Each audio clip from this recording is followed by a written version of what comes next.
오늘 또 말씀과 동행하는 하루를 함께 하신 여러분 모두를 축복합니다. 오늘 또 말씀과 기도 가운데 여러분들을 향한 하나님의 뜻을 깨닫고 우리가 하나님을 더 닮아가는 귀한 하루가 되기를 소망합니다. 우리 지난 주일에 불렀던 찬양 한 곡 들으면서요, 지난 주일 여러분들이 했던 결단과 헌신들도 다시 한번 떠올려 보면 좋겠습니다.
자, 오늘 말씀은 신명기 23장입니다. 계속 말씀드리지만 신명기 12장부터 26장까지를 신명기 법전이라고 했고요. 여러분, 이것은 신명기 말씀의 핵심인 십계명과 쉐마 말씀의 구체적인 적용이라고 말씀드렸습니다. 여러분, 12장부터 18장까지는 대체로 종교적인 삶과 관련된 규범이라고 하면 19장부터 26장까지는 우리의 일상에 관련된 규범이라고 말할 수 있을 것입니다. 정확하지는 않지만 대체로 그렇다라는 것이죠. 특별히 오늘 본문 23장과 내일 24장은 여기에서 강조하는 것을 한마디로 이야기한다면 이스라엘 백성들이 하나님의 백성 공동체라는 사실입니다. 여러분, 하나님 백성 공동체에서 중요한 것은 무엇일까요? 그것은 바로 그 정체성에 걸맞는 모습과 태도 그리고 행동일 것입니다. 자, 이것은 크게 보면 두 가지 방향을 말할 수가 있는데요. 하나는 하나님과의 관계에서 우리의 합당한 모습과 태도이고, 다른 하나는 우리 공동체와 이웃과의 관계에서 보여주는 우리의 모습과 태도라고 이야기할 수가 있습니다. 자, 먼저 하나님과 우리와의 관계에서 가장 중요한 것을 무엇이라고 말할 수 있을까요? 한 단어로 이야기하면 아마도 거룩이라고 말할 수 있을 것입니다. 하나님께서 이스라엘 백성들을 애굽에서 불러내셔서 그들과 언약을 맺어서 하나님 백성으로 삼으신 이후에 계속해서 강조한 것이 바로 거룩이었습니다. 왜냐하면 하나님께서 거룩하기 때문에 하나님의 백성들, 하나님과 함께하는 이들은 당연히 거룩해야 되기 때문이죠. 바로 이 거룩함이란 단지 개인적인 거룩함을 넘어서 하나님은 공동체 전체의 거룩함을 요구하고 있었습니다. 자, 이스라엘 백성 공동체가 이 거룩함을 유지하기 위해서 몇 가지 제한을 두는데요. 오늘 1절부터 8절까지는 이 제한에 해당되는 세 부류의 사람들을 대해서 이야기하고 있습니다. 자, 가장 먼저 이스라엘 공동체에 속하지만 어떤 문제가 있는 자들로 그 문제가 해결된 다음에야 여호와의 총회에 들어올 수 있는 자들에 대해서 말하는데요. 1절과 2절에서 이렇게 이야기합니다. 함께 보겠습니다. 고안이 상한 자나 음경이 잘린 자는 여호와의 총회에 들어오지 못하리라. 사생자는 여호와의 총회에 들어오지 못하리니 10대에 이르기까지도 여호와의 총회에 들어오지 못하리라. 바로 이들은 육체에 문제가 있는 사람인데 특별히 생명과 관련된 부분에 문제가 있습니다. 근데 더 심각한 것은 무엇이냐면 단순히 육체의 문제만 있는 것이 아니라 이들은 바로 우상 숭배와 연관된다는 사실입니다. 당시에 사생자들도 우상을 섬기는 과정, 그 안에서 일어났던 여러 가지 음란한 행위를 통해서 태어난 이들을 말하지요. 자, 두 번째로는 여러분 3절부터 6절에서는 영원히 여호와의 총에 들어올 수 없는 이들에 대해서 말하는데요. 바로 이들은 이방인 중에서 암몬과 모압 사람들이었습니다. 근데 여러분 그 이유를 자세히 살펴보면 이들이 단순히 이방인이기 때문이 아니었죠. 오히려 더 중요한 것은 이스라엘과의 관계 때문이었습니다. 이스라엘을 선으로 대하는 것이 아니라 악으로 대하면서 이스라엘을 저주하고 멸망시키려 했기 때문이라고 오늘 성경은 이야기하고 있습니다. 자, 마지막 부류로 여러분 이방인들이지만 특별한 대우가 필요한 사람들에 대해서 이야기하는데요. 바로 7절과 8절에서 이렇게 이야기합니다. 너는 에돔 사람을 미워하지 말라. 그는 내 형제임이니라. 애굽 사람을 미워하지 말라. 내가 그의 땅에서 객이 되었음이니라.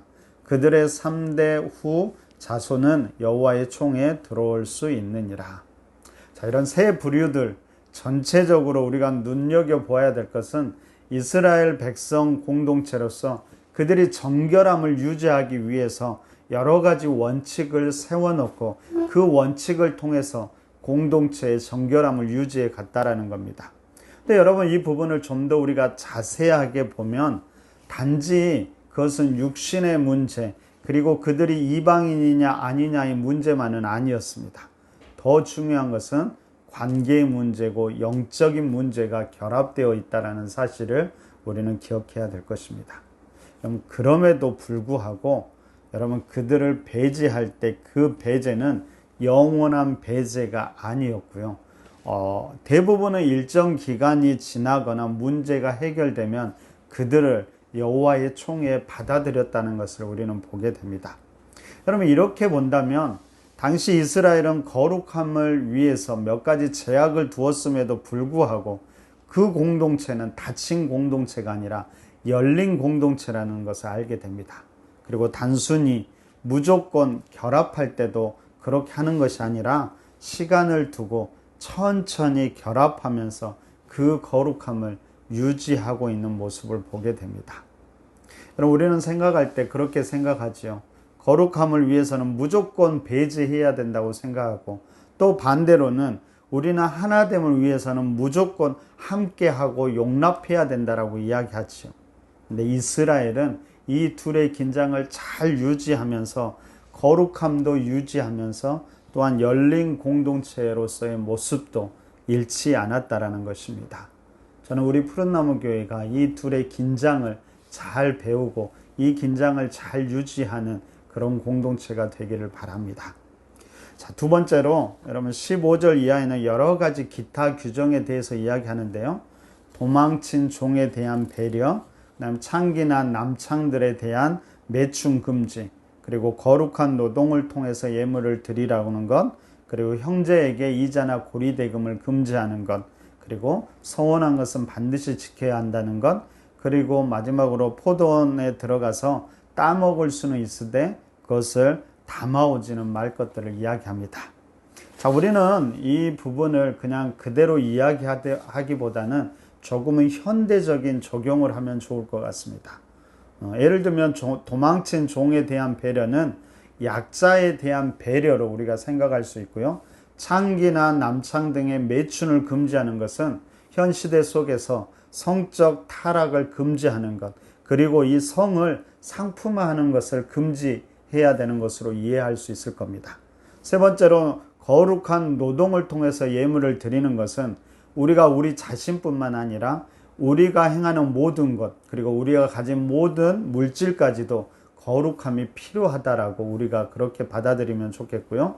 이 형제에게 이자를 금지하는 것은 형제를 더 배려하고 한다는 것으로, 그리고 서원에 꼭 준수한다라는 것은 하나님과의 약속뿐만 아니라 사랑과의 약속을 모두 소중히 여기는 것, 그리고 마지막 포도원 규정과 관련해서는 우리가 가진 것을 좀 이웃과 자연스럽게 나누지만 또 한편으로는 우리의 욕심을, 그것을 나눔을 받는 사람이나 나누는 사람들이 우리의 욕심을 절제할 수 있어야 한다는 것들로 우리가 좀 더 확대하면서 현대적으로 좀 이해하면 좋을 것 같습니다. 자, 그러면 여기에 담긴 핵심적인 마음은 무엇일까요?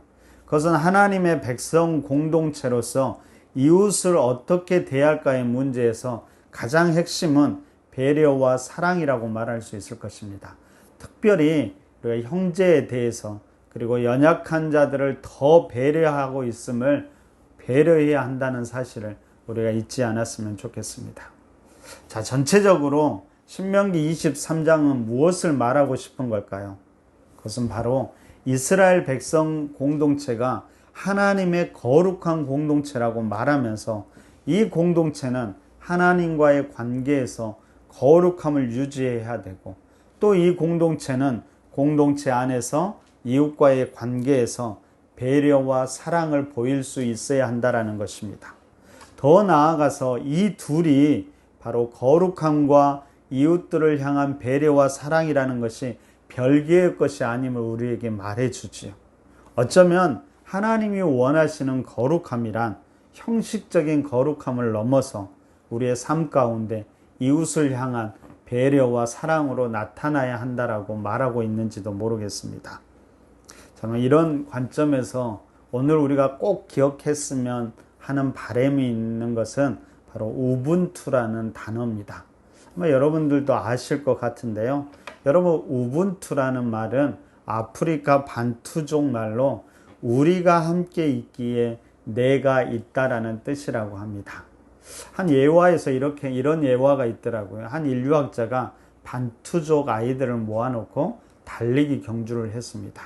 그래서 그 아이들에게 동기부여하기 위해서 한 나무 밑에 온갖 종류 맛있는 과일이 든 바구니를 두고 제일 먼저 달려가는 아이가 그 바구니를 차지할 수 있을 거라고 이야기했습니다.